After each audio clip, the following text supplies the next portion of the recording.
이상한 나라의 앨리스라는 동화에서 채셔 캣이라는 말재주가 좋고 꾀가 많은 고양이가 등장을 합니다. 앨리스는 이 이상한 나라에서 빠져나가는 길을 찾다가 이 고양이를 만납니다. 고양이를 만난 앨리스는 고양이에게 어떤 길로 가야 되냐 이렇게 물었습니다. 그랬더니 고양이는 앨리스에게 어디로 가는데? 라고 되물었습니다. 그러자 앨리스는 모른다라고 대답을 했습니다. 그 말을 들은 고양이는 웃으며 이렇게 대답합니다. 어디로 가는지 모르면 아무데도 갈 수 없어. 많은 사람들이 삶의 갈림길에서 더 좋은 길은 어딘가 고민하고 질문하지만 사실 우리에게 있어서 가장 중요한 해답은 어디로 가야 하는지를 아는 것입니다. 미국의 신학자 월터 브루그만은 시편을 해석하면서 아주 중요한 시편의 패턴을 찾아냈는데요. 바로 방향 설정과 방향의 상실과 그리고 방향의 재설정입니다. 이 패턴이 매우 잘 나타나 있는 구절이 바로 이 시편 73편입니다.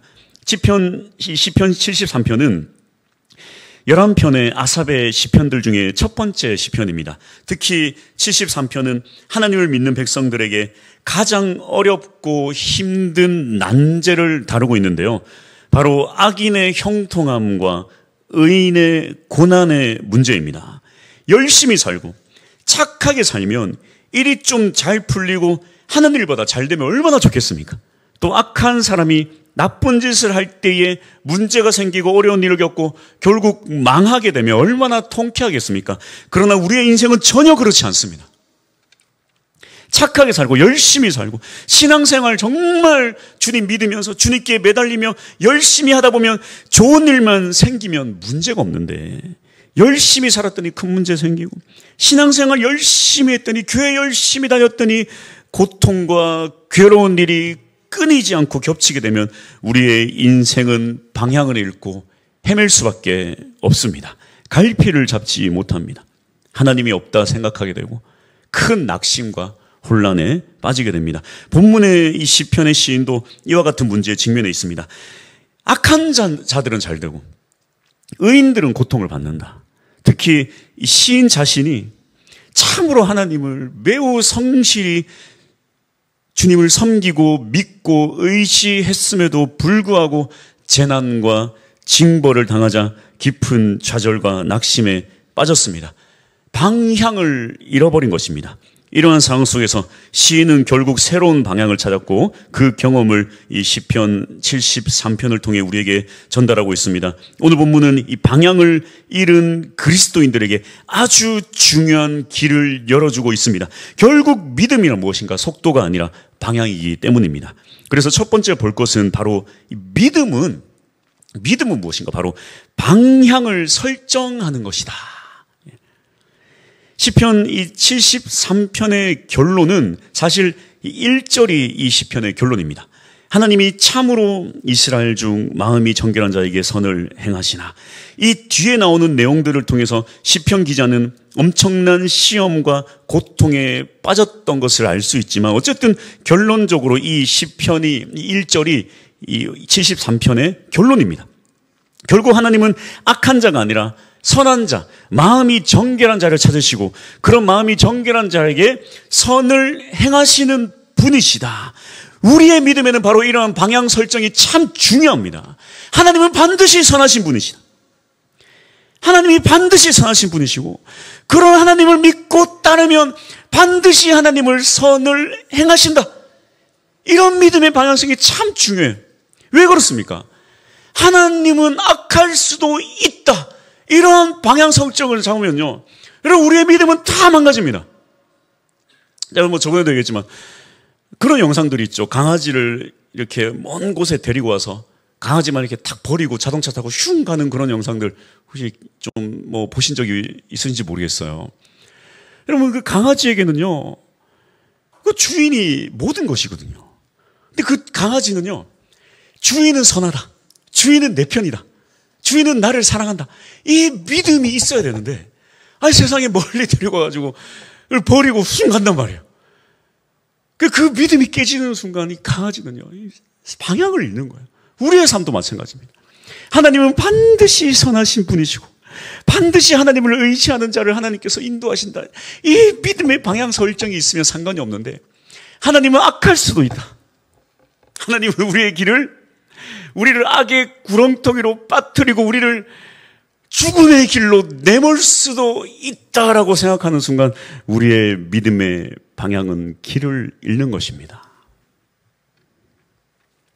우리는 반드시 이 방향 설정을 완료해야 돼요. 하나님은 반드시 선하신 분이시다. 말씀대로 그리고 선한 자를 주님께서 인도하여 주신다. 할렐루야. 특히 이 73편의 전체 내용에서 주의해서 봐야 될 단어는 이 참으로라는 부사인데요. 이 참으로라는 이 히브리어 아크는 가장 중요한 위치 때마다 이렇게 나타나고 있습니다. 그래서 1절 그리고 13절, 18절에 나타나는데 이 13절에도 이 참으로라는 아크가 있지만 한글 성경에는 실로라고 번역되어 있습니다. 그래서 좀 아쉽죠. 공통된 이 참으로라는 단어를 사용하면 우리가 성경을 읽기가 좀 더 좋았을 것인데 말이죠. 어쨌든 이 13절의 참으로는 방향이 바뀝니다. 정결하게 살았더니 헛되다. 그리고 18절의 참으로도 방향이 바뀝니다. 결국 하나님이 참으로 심판하실 것이다. 그래서 이 1절의 참으로도 하나님은 반드시 참으로 선하신 분이시며 마음이 정결한 자에게 선을 행하시는 분이시다라는 것을 강조하고 있는 것입니다. 이러한 분이 바로 우리가 믿는 하나님입니다. 그러나 문제는 이렇게 참으로 하나님은 좋으신 분이시고 하나님은 참으로 우리를 인도해 주시는 분이시지만 우리의 믿음에는 위기가 찾아온다는 것입니다. 참으로 이 믿음이 헛된 것 같은 그런 위기입니다. 바로 방향을 상실하는 것입니다. 믿음의 가장 큰 위기는 무엇인가? 바로 이 선하신 하나님에 대한 이 방향을 상실하는 것입니다. 두 번째 볼 것은 바로 믿음의 위기예요. 방향을 상실하는 것. 이 시인은 시편의 시작을 하나님은 참으로 선을 행하시는 분이시다 이렇게 고백을 하고 있지만 그 고백 뒤에 사실은 그가 겪었던 고난과 신앙의 위기와 시험거리를 고백하고 있습니다. 2절 나는 거의 넘어질 뻔하였고 나의 걸음이 미끄러질 뻔하였으니 이 2절 앞에는 사실 이 그러나라는 아주 강한 어조의 접속사가 있는데 한글 성경에는 생략되어 있어 다소 좀 밋밋해 보입니다. 원래대로 번역한다면 하나님은 마음이 정결한 자에게 참으로 선을 행하십니다. 그러나 나는 거의 넘어질 뻔하였고 미끄러질 뻔하였다.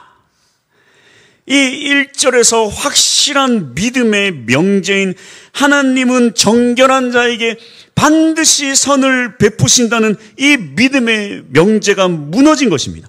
분명 하나님은 선하신 분이신데 예수를 잘 믿는 자가 낙심하게 되고 기도하는 사람에게 절망이 찾아온다는 것. 오늘 이 시편 기자가 낙심하게 된 이유는 무엇인가? 첫 번째, 악인들이 형통하다는 거예요. 악인들이. 3절 이는 내가 악인의 형통함을 보고 오만한 자를 질투하였음이로다. 여기서 말하는 이 의인이람은 하나님 가르침대로 하나님을 의지하고 살아가는 사람이 의인이고 여기서 말하는 악인은 하나님 없이도 사는 사람들, 하나님의 가르침이 없이도 사는 사람을 뜻합니다. 이 시편 기자가 보니까 하나님 없어도 사는 사람들 보니까 참으로 형통하다는 거예요. 평생 살면서 하나님 없이 살고 돈 끌어모으고 살고 사람들을 괴롭히고 그렇게 자기 잘난 맛에 살고 있는데 그렇게 살아도 잘 살더라는 거예요. 아니 그럼 그렇게 살면 죽을 때라도 좀 비참해야 되는데 기자가 보니까 그렇지도 않더라는 거예요. 4절에서 5절 그들은 죽을 때에도 고통이 없고 그 힘이 강건하며 사람들이 당하는 고난이 그들에게는 없고 사람들이 당하는 재앙도 그들에게는 없나니 가만 보니까 하나님 없이도 사는 사람들이 죽을 때는 괴롭게 죽어야 되는데 죽을 때도 잘 죽고 또 살면서도 건강하게 살고 다른 사람들이 당하는 고난도 겪지 않고 승승장구하고 또 그렇게 살다 보니까 나중에는 사람들 위에 서서 사람들을 깔보기까지 한다는 거예요. 8절 그들은 능욕하며 악하게 말하며 높은 데서 거만하게 말하며 그러다 보니 하나님 없이 사는 게 하나도 불편하지 않더라는 거예요. 11절 말하기를 하나님이 어찌하랴 지존자에게 지식이 있으랴 하는도다. 니네가 말하는 하나님이 뭐 살아는 있냐? 니네가 믿는 하나님이 뭘 알긴 아냐? 지존자가 뭐 지식이 있냐? 뭐 생각이냐 하냐? 뭐하러 하나님 믿냐? 야, 하나님 없어도 이렇게 잘 사는데 너네 하나님 믿는다는 사람들이 그렇게 못 사냐? 이게 그렇게 원통하다는 거예요. 시편 기자가 보니까. 니네가 믿는 하나님은 생각이나 있냐? 결국 이 시편 기자가 본 악인의 모습은 어떻습니까? 12절 볼지어다 이들은 악인들이라도 항상 평안하고 재물은 더욱 불어나도다. 저렇게 하나님 무시하고 사는데 세상 평안하고 돈과 권세는 턱 많아진 하나님 믿는 자들은 가난에 허덕이고, 그래서 이 시편의 기자가 지금 실족한 것입니다. 그리고 이 시편 기자를 괴롭히는 더 큰 문제가 있어요. 그게 뭡니까? 첫 번째는 악인들이 형통한 것도 힘든데 더 힘든 게 뭐냐면 두 번째, 의인의 불행이에요. 의인의 불행. 보니까 하나님 없이도 사는 사람들은 저렇게 평안하고 행복한데 하나님밖에 없는, 자기 삶이 하나님밖에 없는 자기 인생인데 자기 인생을 돌아보니까 참 어이가 없는 거예요. 13절 내가 내 마음을 깨끗하게 하며 내 손을 씻어 무죄하다 한 것이 실로 참으로 헛되도다. 이 시편 기자가 지금 방향을 잃었어요. 지금 방향을 잃었어요. 바로 이 부분 때문입니다. 이 믿음의 사람들이 믿음의 위기를 겪는 아주 결정적인 이유가 여기 등장해요. 정말 하나님 말씀대로 살면서 마음을 깨끗하게 하고 정말 하나님 말씀 붙잡고 이 양심을 붙잡으면서 하나님 뜻대로 정말 다른 사람들보다 불평하고 힘들게 그렇게 행동 하나하나 하나님 말씀대로 그렇게 거룩하게 살았는데 그게 참으로 헛된 거예요. 참으로 헛된 거예요. 그렇게 살아서 뭐 하냐는 거예요. 그러한 삶이 참으로 헛되다. 그래서 그는 지금 엄청난 혼란에 빠져 있습니다. 16절 내가 어쩌면 이를 알까 하여 생각한 즉 그것이 내게 심한 고통이 되었더니, 좀 더 쉽게 풀어보면 이런 악인의 형통과 의인의 불행에 대해서 어떻게든 이해해 보려고 애를 쓰면서 이거를 도대체 제대로 알 수 있을까 그렇게 생각하면 할수록 더 심한 고통으로 다가온다는 것입니다. 답답하다는 것, 해결점이 없다는 것입니다. 하나님에 대한 실망인 거죠. 하나님 이해도 안 되고 시험에 빠진 것입니다. 결국 시인은 완전히 방향을 잃어버렸습니다. 믿음이란 무엇인가? 하나님은 선하시고 하나님은 선한 자를 반드시 선함으로 갚아주신다는 이 믿음의 명제가 헝클어진 거예요. 하나님에 대한 이 믿음의 전제, 이 명제가 사라져버린 거예요. 하나님에 대해 실망한 것입니다. 하나님 뜻대로 살아봐야 소용이 없는 거예요. 뭐 한다고 그렇게 고생하면서 하나님 믿고 살아가냐는 거예요. 그러다 보니 완전히 방향을 잃어버렸습니다. 하나님 믿어봐야 소용없고 그렇게 애를 쓰면서 하나님 뜻대로 살려고 했어봐야 되는 일 하나도 없다는 거예요. 불행한 일만 넘쳐나고 결국 하나님은 나에 대해서 전혀 관심이 없다. 혹은 나는 하나님께 버림받았다. 이러한 생각이 깊어지다 보면 어디까지 갑니까? 사실 하나님이란 존재가 없는 거 아닌가? 이러한 신앙의 허무주의에 빠지게 되기도 합니다. 만약 여기서 이 믿음의 위기를 극복하지 못한다면 결국에 영영 믿음을 잃어버리게 되고 하나님을 떠나게 될지도 모릅니다. 그래서 많은 그리스도인들 중에 여기에 머물러 있는 그리스도인들이 참 많아요. 실망하고 낙심해서 많은 그리스도인들이 교회를 떠나거나 또 교회는 나와요. 모든 인간관계가 거기에 다 형성되어 있어서 떠날 수는 없어.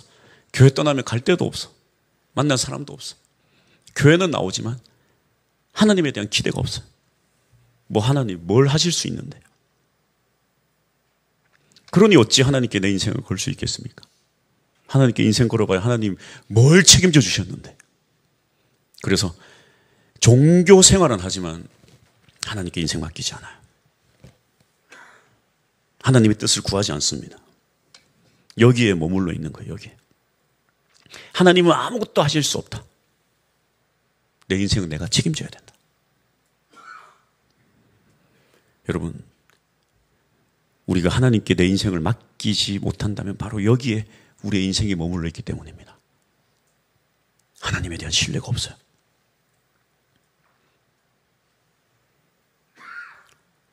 우리 반드시 여기서 돌파해야 돼요. 벗어나야 돼요. 어떻게 하면 벗어날 수 있겠습니까? 시인도 마찬가지입니다.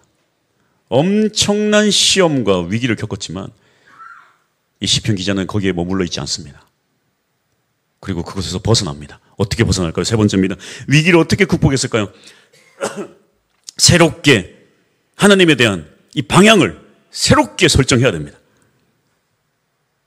어떻게 했을까요? 17절. 하나님의 성소에 들어갈 때야 그들의 종말을 내가 깨달았나이다. 할렐루야. 이것이 바로 이 믿음의 큰 위기에서 위기를 극복하는 믿음의 새로운 전환을 이룬 이 전환점입니다. 하나님의 성소에 들어가야 돼요. 하나님의 성소에 들어가고 나서야 결국에 하나님의 뜻을 깊이 있는 그 뜻을 깨달았다는 것입니다. 그제야 깨달았다는 거예요. 그제. 성소는 어떻게 들어갈 수 있습니까? 먼저 자신의 죄를 다 용서받고 이렇게 성소에 들어갈 때에 비로소 하나님의 임재와 하나님의 영광을 경험할 수 있습니다. 지금 우리의 삶에는 예수 그리스도의 피가 필요하고 성령의 임재, 우리에게 찾아오셔서 우리와 함께 계시는 이 주님과 동행함, 예수 그리스도의 임재, 성령 충만이 바로 성소입니다. 예배죠. 진실로 주님을 사모하고 진실로 주님을 경배하며 주님과 동행하며 살아가는 것이 바로 성소입니다. 하나님의 임재를 경험하는 것이 바로 성소입니다. 하나님께 영광 돌리는 것이 바로 성소입니다. 이 시인은 악인은 형통하고 의인은 불행하다는 이 숨막히는 난제를 들고 성소에 들어가서 이 성소에서 이 문제를 해결하게 된 것입니다. 하나님을 예배할 때, 하나님과 교제할 때, 하나님의 임재 가운데 있을 때에 비로소 이 숨막히는 난제를 해결할 수 있는 것입니다. 그래서 여러분, 하나님의 임재가 참 중요하고 예배가 중요합니다. 진정으로 하나님을 예배하는 것, 진정으로 하나님을 경험하는 것이 이래서 참 중요해요. 그래야지 다시금 길을 잃었던 우리의 믿음의 방향 속에서 다시 믿음의 방향의 재설정, 다시 하나님을 바라보고 다시 방향을 다시 설정하고 걸어갈 수 있는 것입니다. 우리의 믿음은 여기까지 와야 돼요. 방향을 잃고 헤매서는 안 됩니다. 거기에 머물러 있는 사람이 너무 많아요. 다시 우리의 방향을 재설정해야 돼요. 다시. 무엇보다 중요한 것은 우리는 하나님을 다시 만나야 된다는 것입니다. 하나님을 다시 만나야 돼요. 하나님밖에 없습니다. 이것을 참 잘 보여주는 대목이 이사야서에 있는데 이사야 6장 1절 말씀입니다. 우시야 왕이 죽던 해에 내가 본즉 주께서 높이 들린 보좌에 앉으셨는데 그의 옷자락은 성전에 가득하였고, 우시야 왕은 52년 동안 장기 집권한 아주 유다를 아주 오랫동안 그리고 잘 통치했던 강력한 왕이었습니다. 그의 죽음은요, 남유다의 쇠퇴입니다. 쇠퇴. 정치적 불안과. 지금 이 이사야는 우시야 왕이 죽고 나서 이 나라가 지금 아주 불안한 상황에 있고요. 엄청난 불안과 고통 가운데 빠져 있는 거예요. 이사야가 보니까 우시야는 희망이에요. 우시야는 남유다의 미래입니다. 우시야가 소망이에요. 그 미래와 그 소망과 그 희망이 사라지니까 아주 절망에 빠진 겁니다. 이 하나님 나라는 누가 책임질 수 있는가? 그러나 그때 비로소 이사야는 아주 놀라운 하나님의 영광을 경험하게 됩니다. 우시야가 진짜 왕인 줄 알았는데, 우시야가 진짜 미래고 희망인 줄 알았는데, 우시야가 죽고 나서야 이사야는 진짜 왕이신 참되신 하나님을 보게 된 것입니다. 할렐루야! 우시야가 미래가 아니에요. 하나님이 미래고, 하나님이 희망이고, 하나님이 소망이라는 것입니다. 이러한 깨달음은 오직 하나님의 임재를 통해 경험할 수 있습니다. 그래서 이 진정한 예배의 가치가 이래서 참 중요합니다. 그래서 오늘 본문의 시인도 마찬가지. 그가 성소에 들어갈 때, 하나님께 매달릴 때, 그래서 하나님께 이 하나님의 임재를 경험하고 나서야 비로소 깨닫게 된 것입니다. 18절, 주께서 참으로 그들을 미끄러운 곳에 두시며 파멸에 던지시니, 이 방향이 또 다시 완전히 바뀐 거예요. 참으로. 알고 보니까 참으로 하나님은 결국에 심판하시는 분이시구나. 참으로 깨닫게 된 거예요, 다시. 이 악인들에게는 하나님께서 보증하시는 미래가 없구나. 23절, 내가 항상 주와 함께하니 주께서 내 오른손을 붙드셨나이다. 그리고 깨달은 거예요, 의인이 보니, 시인이 보니까 의인에게는 하나님이 보증하는 미래와 희망이 있구나. 지금 눈에 보이는 게 다가 아니라, 이 시편 기자가 짧게 잠깐 경험을 하고 이 시를 적은 게 아니라 깊은 인생의 깊은 고난과 괴로움과 절망과 낙심 가운데에서 하나님을 발견하고 적은 시가 바로 오늘 이 시편 73편입니다. 그가 결국에 하나님을 경험하고 나서 깨닫게 된 거예요. 19절, 그들이 어찌하여 그리 갑자기 황폐되었는가 놀랄 정도로 그들은 전멸하였나이다. 악인들이 평생 악인들이 행복하게 잘 살 줄 알았더니 보니까 그렇지 않더라는 거예요. 아주 하루살이와 같은 인생이라는 거예요. 하루살이가 막 불빛 속에서 왔다 갔다 하면서 야 빛난다 내 인생 찬란하다 빛난다 그러면서 친구들 보고 얘들아 내일 보자 그러는데 내일이 없는 거예요. 악인은 그 내일을 그 누구도 보장해 주지 않는다라는 것을 이 시편의 시인은 깨닫게 되었습니다. 할렐루야. 결론입니다. 시편 기자가 찾은 새로운 방향은 무엇인가? 성소에 들어가기 전에는 그의 눈에 보이는 것은 다 악인의 행복과 의인의 불행이었어요. 성소에 들어가기 전에는 눈에 보이는 게 다 악인의 행복, 의인의 불행.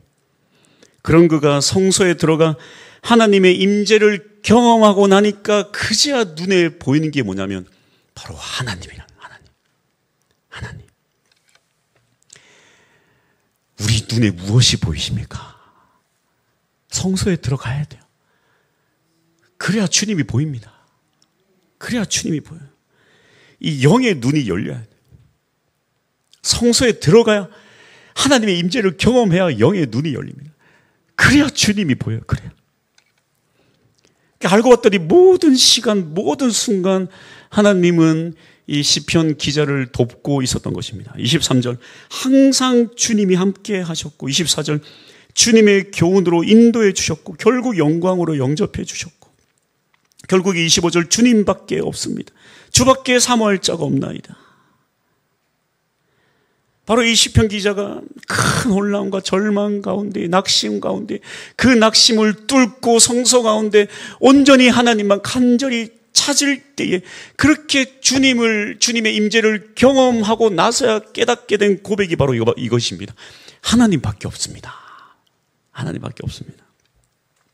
결국 이 시인의 마지막 고백은 처음에 1절의 결론으로 돌아옵니다. 27절, 무릇 주를 멀리하는 자는 망하리니 음녀같이 주를 떠난 자를 주께서 다 멸하셨나이다. 그렇게 하나님을 멀리하는 자는 망하지만 28절, 하나님께 가까이 함이 내게 복이라. 내가 주 여호와를 나의 피난처로 삼아 주의 모든 행적을 전파하리이다. 하나님과 가까이 하는 것이 복입니다. 시인의 결론은 바로 이것입니다. 그저 쉽게 내린 결론이 아니에요. 그의 인생 전체를 통틀어서 그가 내린 결론은 바로 이것입니다. 하나님을 멀리하면 망하고 하나님을 가까이 하면 주님의 복을 받는다. 주님은 반드시 복을 주신다.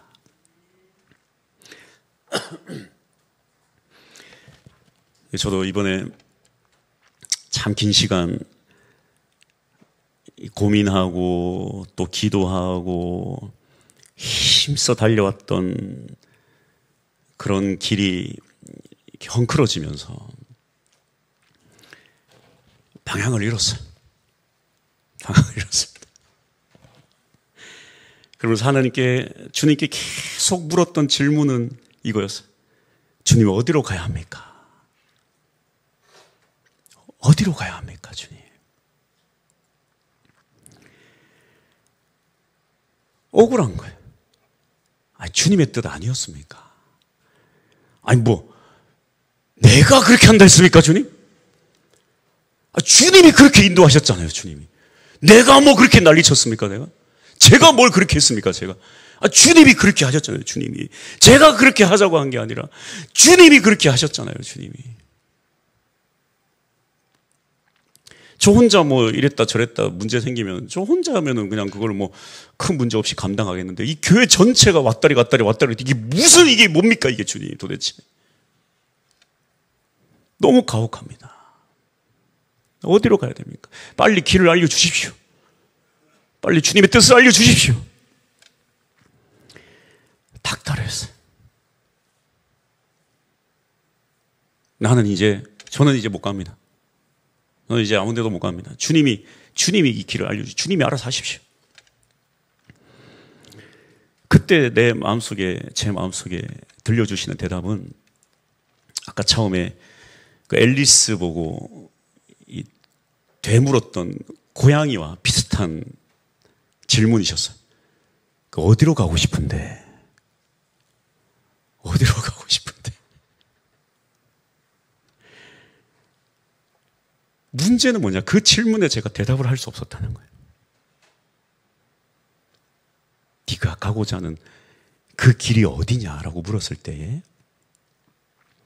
명확한 대답을 할 수 없었습니다. 왜 그러냐면 길을 잃었기 때문이에요.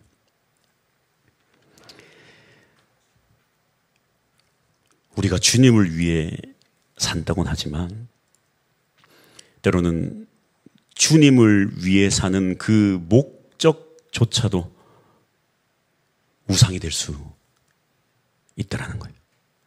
그 목적을 쫓아 살다 보면 주님을 위한 길이 맞아요. 그럼에도 불구하고 그 목적 자체가 주님보다 더 큰 우상이 될 수 있는 것입니다. 왜? 그 목적이 사라지니까 방향을 잃는 거예요. 여러분, 우리가 생각하는 모든 의인은 선에 좋은 일로 가야 되고 악인은 벌을 받아야 되고 우리가 생각하는 그런 삶의 목적들이 있을 거예요. 이 시편 기자는 그게 난제였고요. 또 여러분이 생각하는 그런 삶의 방향이 있을 겁니다. 하나님이라면 반드시 이렇게 해야 되지 않는가. 그런 것들이 무너지면요, 방향을 잃어요. 왜? 하나님보다 그것이 더 중요하게 여기며 사는 거예요. 어떤 사람은 자신의 철학일 것이고 누군가는 교회의 의로움, 교회는 반드시 의로워야 되는데 교회는 왜 이렇게 타락했는가? 왜 이렇게 목회자들은 문제가 많은가? 이런 것들. 그러면서 낙심하고 쓰러지고 교회를 떠나고 믿음을 잃고 하나님을 버리게 되는 것입니다. 그런 목적들이 하나님보다 더 귀하게 여겨지는 그런 신앙생활이 있다는 거예요. 여러분, 그 모든 것들은 다 우상입니다. 이 지금 시편 기자가 주님 앞에 토로했던 그 선한 착한 자들은 잘 돼야 되고 악한 자들은 망해야 된다는 그 목적도 다 우상이에요.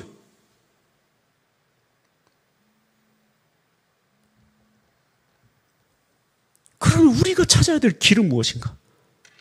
바로 예수 그리스도가 우리의 길입니다. 할렐루야! 주님이 말씀하고 계시잖아요. 내가 곧 길이요 진리요 생명이다. 그러니까 참 우리는 저를 말하는 겁니다. 우리는 너무나도 무지한 게 말씀은 다 알고 있어. 아니 주님이 길이고 진리고 생명인 걸 모르는 사람이 어디 있습니까? 근데 모르고 있더라고요. 몰라요.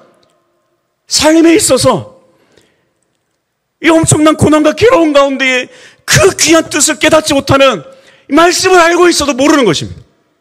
주님이 길이라고 그렇게 대답하고 있는데 어느 길로 가야 되냐고 묻고 있더라는 거예요. 주님이 길입니다. 주님이 우리의 길입니다. 주님이 우리의 목적이에요. 예수 그리스도가 우리의 삶의 이유입니다. 할렐루야!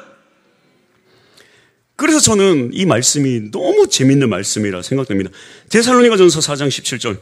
그 후에 우리 살아남은 자들도 그들과 함께 구름 속으로 끌려올려 공중에서 주를 영접하게 하시리니 그리하여 우리가 항상 주와 함께 있으리라. 여러분, 이 말씀을 통해서 얼마나 많은 사람들이 무엇에 관심이 있는지를 우리는 알 수 있어요.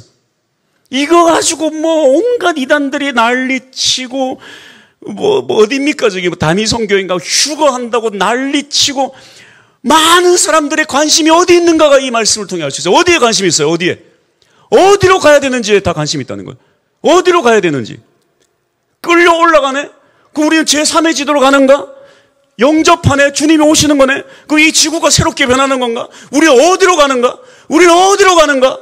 저기로 가나 보다, 여기로 가나 보다, 여기에 뭐 하나 보다, 어디로에 관심이 있는데 성경은 그걸 말하지 않고 있어요. 무엇을 말하고 있습니까, 바울이? 어디로 가는지를 말하고 있지 않아요. 그거 알려주고 있지 않습니다. 무엇을 알려주고 있습니까? 우리가 항상 주와 함께 있으리라. 해답은 주와 함께 있는 것인데 우리는 거기에 관심 없어요. 제3의 지도로 가냐? 휴거하냐? 아니 주님이 오시냐? 어떻게 되냐?